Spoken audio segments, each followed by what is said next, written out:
Hey friends, welcome back to a new video. Last year I had made myself a challenge not to buy any clothes in 2021, and that was a really lovely challenge. I learned so much about myself, about what my triggers are when it comes to shopping.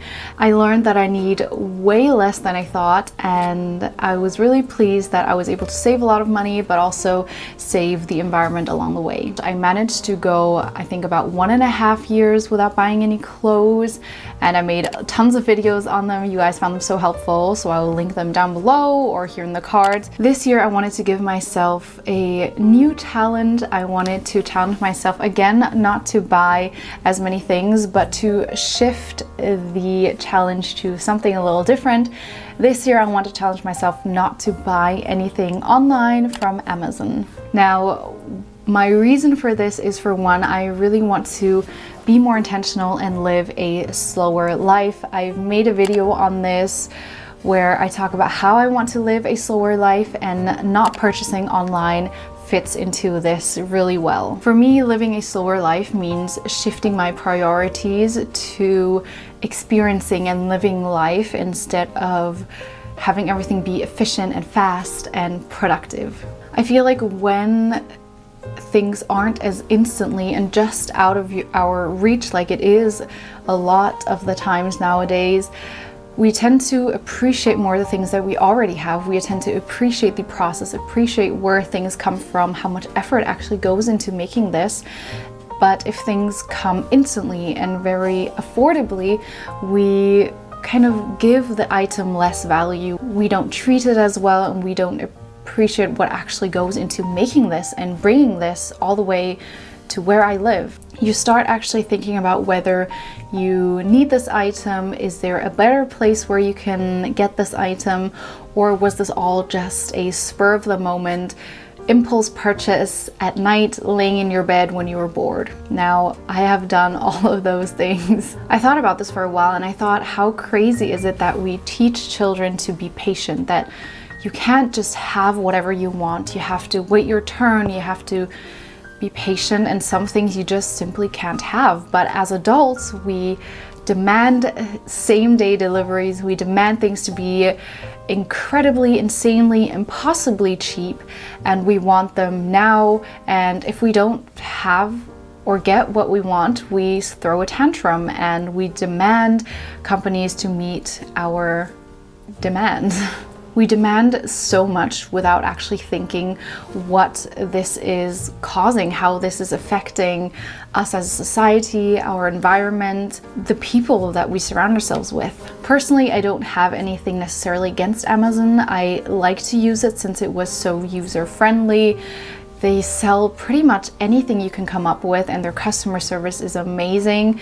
It's just very convenient, and that's why I use it. I think that's why a lot of people really like to use Amazon and like their services. But the thing is, we can only see the storefront of things being nicely cheap and delivered super quickly, but we don't really think about what goes on behind the scenes. How do they make it possible that we can have things so readily available and cheap? Amazon has been accused of many things, among other things, not having a very ethical and worker-friendly environment, but also they've been accused of other things, of supporting forced labor, workers having to work in horrible conditions or immensely long shifts.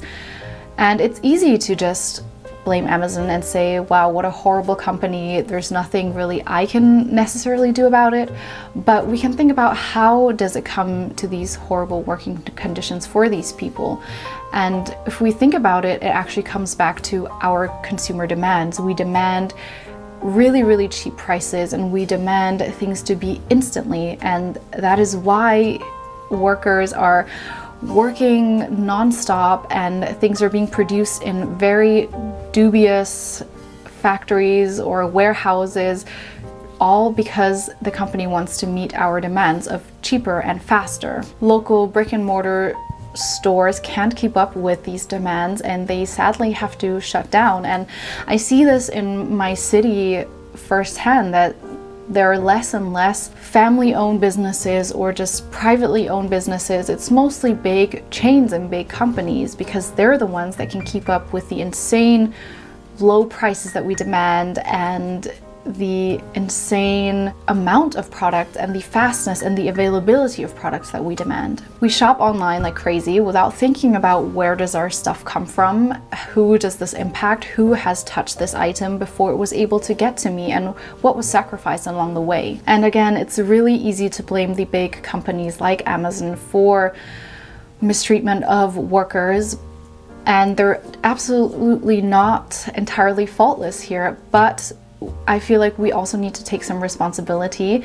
We tend to forget that we have a huge power here. We have the consumer demand, we are the consumers, and the company is really shaped by what the consumers want, what the consumers demand. Without us, they wouldn't be able to survive. So with each purchase, we actually vote for what type of company, what type of future we want. And we really forget that. We only think of the item that we want in this moment and we're really emotional about it. And I totally get it. I'm also part of the problem in some ways. So this year I wanted to step back from this crazy addiction of instant results and incredibly cheap prices. I realized I don't want to support a system that is all about faster and cheaper at the cost of people and the environment. So my rules for this year are really simple.